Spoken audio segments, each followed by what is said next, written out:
Hello les amis, j'espère que vous allez bien. Enfin, je vous partage l'incontournable Ceebu du Sénégal. Je vous partage la recette simple et bien détaillée pour que même un débutant puisse en profiter.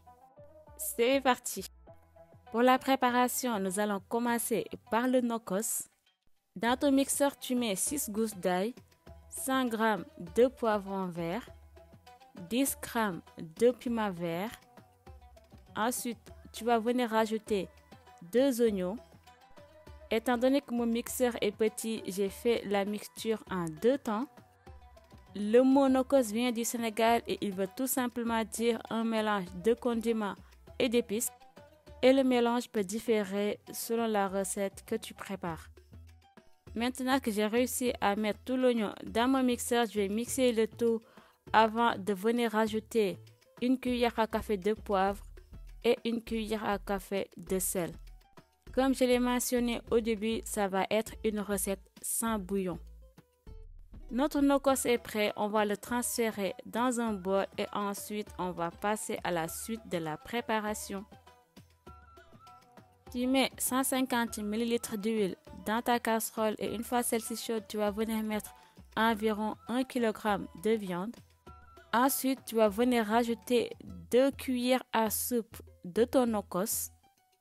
Et maintenant, tu vas venir rajouter une cuillère à café de sel et 3 feuilles de laurier. Maintenant, tu vas mélanger et tu vas laisser revenir la viande jusqu'à ce qu'elle soit bien dorée. Cette étape est très importante et je te conseille vraiment de prendre le temps qu'il faut car elle va définir la couleur de ton ceeb. La viande doit être bien dorée et ensuite, tu ne dois plus avoir de jus dans la marmite.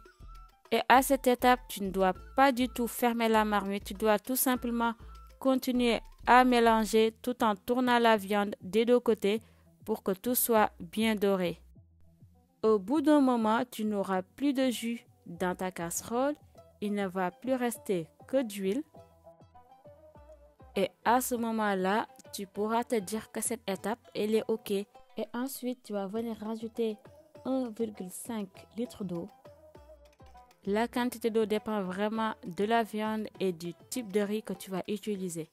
Maintenant, tu vas fermer et laisser cuire et dès l'apparition des premières ébullitions, tu vas venir rajouter ton nokos. Tu mettras juste une cuillère à soupe de côté pour la préparation de ta sauce, sinon tu mets tout le reste. Et maintenant, tu vas mélanger et ensuite tu vas laisser cuire à feu moyen pendant 45 à 50 minutes. Et pendant ce temps, on va préparer la sauce. Pour la sauce, tu mets une cuillère à soupe d'huile d'olive ou d'huile de tournesol dans ta casserole. Ensuite, tu vas venir mettre 2 oignons que tu as coupés en petits morceaux. Ensuite, tu mets 75 g de poivron tricolore pour avoir une belle couleur. Ensuite, tu vas venir rajouter une cuillère à soupe de ton nokos que tu avais mis de côté. Et ensuite, tu vas faire revenir le tout. Tu mélanges et tu laisses revenir et une fois que les oignons sont bien translucides, tu vas venir rajouter du jus de ta cuisson. J'en ai mis environ 10 cuillères à soupe. Et maintenant, tu vas venir mélanger et tu laisses cuire à peu près 3 à 5 minutes avant de rajouter une cuillère à soupe de moutarde. Tu mélanges à nouveau et tu laisses encore cuire à feu doux pendant 5 minutes et la sauce elle est prête. Et ainsi tu auras une bonne sauce avec les oignons bien croquants. Et maintenant après 50 minutes tu vas venir mélanger ta préparation. Et maintenant tu vas réduire le feu, tu laisses mijoter à feu doux pendant 25 minutes. Et pendant ce temps on prépare le riz. Pour le riz, j'ai pris du riz cassé 2 fois que je vais venir laver 3 fois et ensuite je vais le faire passer à la vapeur. Pour ma part, je l'ai fait passer à la vapeur au micro-ondes pendant 10 minutes. Et après 10 minutes, on va récupérer le riz et ensuite on va le mettre de côté.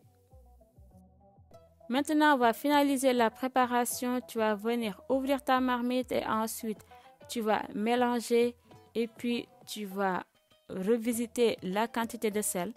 Il suffit juste de goûter et de savoir s'il faut rajouter un peu de sel ou pas.